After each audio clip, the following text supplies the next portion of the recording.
Bring in Mark Zandi. He's the chief economist at Moody's Analytics. Mark, it's great to have you. And, at this point, the Fed has to do more than it's signaled if it wants to bring that inflation expectations measure down. Well, Kelly, I think it's partly because of the higher oil prices. I mean, there's a strong relationship between inflation expectations, certainly consumer inflation expectations, but also investor inflation expectations. I think you're referring to like the 5-year break-even inflation expectations.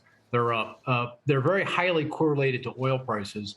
And if oil prices come back in, which I would expect as the Russian-Ukraine events start to wind down going forward, hopefully that'll happen.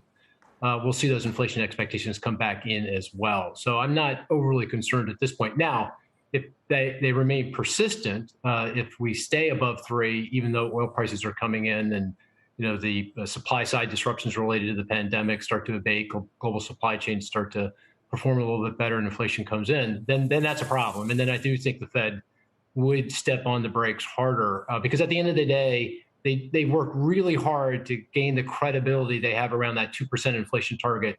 They're not going to give that up easily. And I'm glad Steve played Powell's exchange with Shelby there, which was quite strong. I mean, it almost seemed as if he not only took the point about Volcker, but really wanted to make the point, Powell did, that he will do whatever it takes. What does that tell you?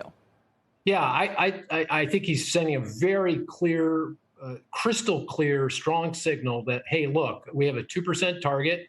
That's where we've been. That's where we are. That's where we're going to stay. And we're going to do everything that's necessary to get us there as fast as possible. Now, clearly, you've got all these things going on with the pandemic and the supply side disruptions of Russia, Ukraine, and it's going to take a bit of time to get things back down to target. But we are going back to target. Cement down those inflation expectations, because then it'll make it a lot easier to actually get inflation down to the target. Some are asking, Mark, what's the big deal if inflation is 3% or 3.1% or 3.2% over the next 5 years? What would you tell them? Well, that presupposes that the Fed can calibrate things exactly right. But if we're headed towards 3 and inflation expectations are going to 3, very unlikely that's where it all stops. I mean, we're going to blow right past that, and then we're going to be looking at 4, 5, 6, 7% inflation. We get into that kind of dreaded wage price spiral that really infected the economy back in the 70s and 80s that Paul Volcker had to wring out with very high interest rates and obviously a very, very severe recession. So, 3%, if you kind of land the plane right there and it stays there, okay, maybe that's a reasonable debate.